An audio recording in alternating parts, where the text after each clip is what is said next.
tumataas ang incident ng Bangjo. Sir, ano po yung mga pangunahing dahilan? Bakit nangyayari po ito sa paliparan? Marami sigurong dahilan yung ating mga pasahero kung hindi man intentional yung kanilang pagsasagawa nitong bomb joke, no? May mga nagdadahilan na hindi naman nila intensyon na magsagawa ng ganong klaseng sasabihin natin na paglabag, no? Kasi ang bomb joke ay pinagbabawal natin, lalo-lalo na dito sa airport, kasi nga maraming pasahero ang maaaring maapektuhan, no? Kapag nagkakaroon ng mga ganitong klaseng insidente. Sa katunayan, kapag nagkaroon ng ganitong klaseng insidente, nagsasagawa ng pag-utos yung piloto para pababain muli yung mga pasahero na naka-onboard na sana at nakahanda na sanang lumipad.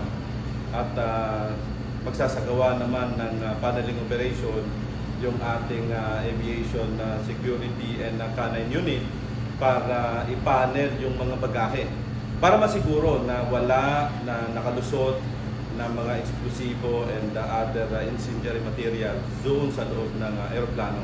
At pagkatapos naman yan at maideklarang cleared yung aircraft of any explosives and incendiary materials, babalik naman yung mga pasahero at magpapatuloy na sa kanilang flight. Pero meron po ba tayong data kung ilan na po yung incident ng Bangjo? Sa ngayon na 2024, sa ngayong taon na nakapagtala na tayo ng tatlong insidente ng Bangjo. At noong nakaraang taon, nakapagtala naman tayo ng 8 insidente. 2024, walo lang po. 2023 po. 2023, Yes. walo lang po. 2023, nakapagtala tayo ng 8 insidente ng paglabag sa PD 1727. At sa ngayong 2024, nakapagtala na po tayo ng 3 insidente ng Bangjo. Sir, yung 3 incident na yun, nasa na po yung mga pasahero? Nakulong ba? Nakaano ba? Lahat po ng insidente ng alleged violation ng anti-bomb joke law o itong PD 1727 ay naimbestigahan naman ng PNP ABSI Group matapos na sila ay ma-refer doon sa ating mga police station. Sir, for the record, ano po yung penalty at saka yung pwedeng kaharaping kaso? Ang paglabag po sa PD 1727 ay may kaukulang parusa ng hanggang 5 taon at pagmumulta ng 40,000 pesos.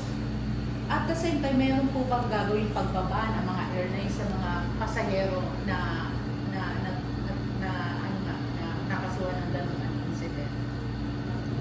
Yun nga po, kapag nagkaroon ng insidente ng alleged sa bomb joke, lalong-lalo na kung ito ay mangyayari sa loob ng eroplano, kaagad namang ipinaabot ng mga cabin crew sa kanilang piloto or pilot in command na siya naman nag-uutos ng disembarkation ng mga pasahero and nagre-request din sila ng paneling operation ng mga bagahe ng mga pasahero para masiguro na wala nang nakapasok na kung anumang explosives or incendiary materials sa loob ng eroplano.